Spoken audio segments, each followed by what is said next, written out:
try to make a story that appeals to everyone, you make a story that appeals to no one. With that in mind, I hope it gives you some comfort that this project isn't being made for you. I'm thrilled that people are enjoying it and following along, and you're more than welcome.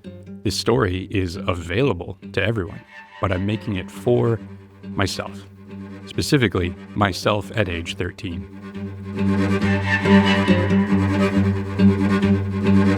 I picture that kid hunched over boxes of paperbacks at the local comic store, hunting for inspiration.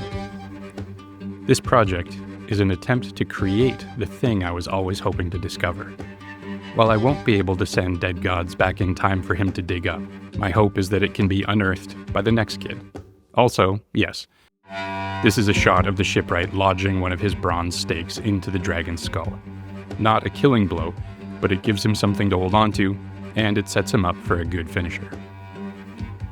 For the next image, I changed my plan a little. In the thumbnail sketch, I pulled back to show him on the creature's head, ready to drive the stake home. I like the drawing, but one of the cool things about this pose is that it reads really clearly, and for several panels we've been right in on the action. This moment of potential energy felt like a good chance to pull way back for a late establishing shot to put all the action in context.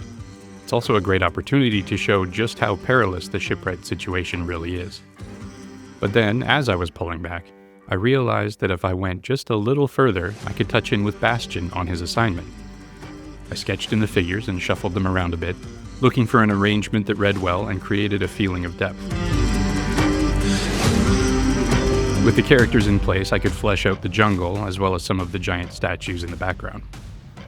The comic format is handy for being able to occasionally focus on very specific moments.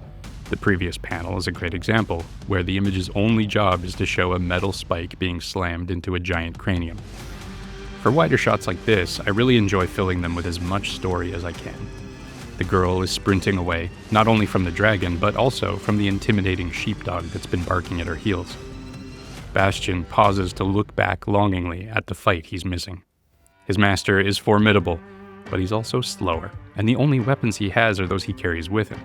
He hates to leave him alone like this. While the inking plays out, at the time of this recording, it's mid-October. Blink and it will be November. Blink again, and no barrier stands between us and Christmas. We are on the precipice. If you're the kind of person who likes to take care of gifts early, I have a suggestion for the people who enjoy stories. Tellurian. It's a story, but without all those pesky words. It's like curling up and watching a silent film, but at your own pace. This Christmas, instead of burdening your loved ones with books full of untrustworthy spells and incantations that embed someone else's words in their brains, why not give them the gift of the mental rest you experience when you immerse yourself in a purely visual adventure? Pick up a copy by clicking the link in the description below. To bookend this page, I decided to end it on another shot of the eye. This time, the instant the life leaves it as the stake penetrates its brain. With that panel complete, I've reached the halfway point of Hunting Ground. But wait, the video isn't done. As I continue to lay the groundwork for future panels, I'm also continuing to take a second look at the god of the hunt's acolytes, this time the Serpent. When the project began, she was little more than a simple theme, an excuse to flex the design muscles. I knew I wanted the hunter to surround himself with a spectrum of hunting techniques, and the use of venom was one of them. Now, after months spent in the development stage, I have a better idea of the setting, the tone, and the kinds of stories I want to tell, so she gets a bit of an overhaul as well. First off, I wanted her to move in an elegant but uncanny way, so I'm referencing ballerinas. No, ballerinas don't typically evoke serpents, but I'm drawing on the idea of incredible muscle control and the ability to mesmerize people through movement. Also the fact that ballerinas can unhinge their jaws to eat larger prey. At first, I tried to simply redraw the old costume using the design language I've established over the past year. The complexity of the Warthog's design has been a challenge to work with, and looking at the scale bodysuit, I realized I didn't want to draw that over and over again. I tried to simplify that idea into a simple wrap. I also tried to bring that Cobra hood back in. For whatever reason, I just wasn't feeling my first attempt.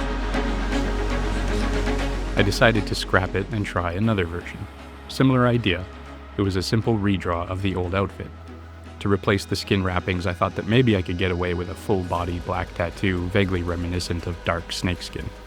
For the hair, I tried a long, heavy braid that was more representative of a serpent. It was at this point that I tried to reintroduce the cobra hood again. I tried several times to make it work, and I'm thankful I tried this different pose because it made it almost impossible to make the hood look good.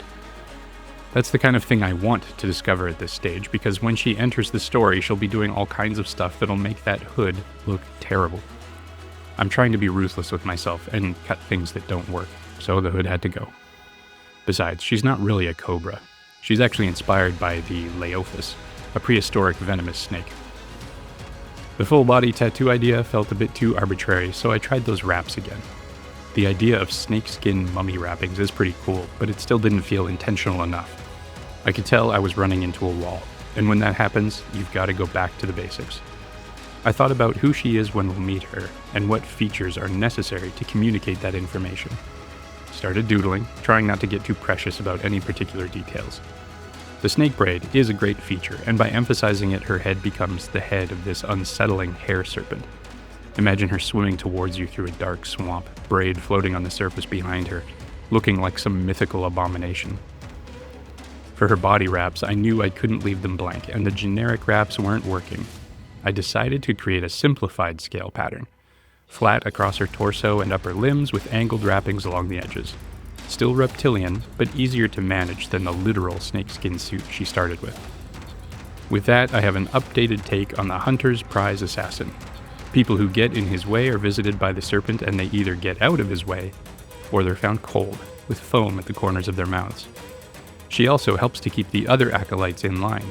A certain amount of scheming and defiance are to be expected among such renowned figures, but take things too far, and your next glass of wine may take your breath away.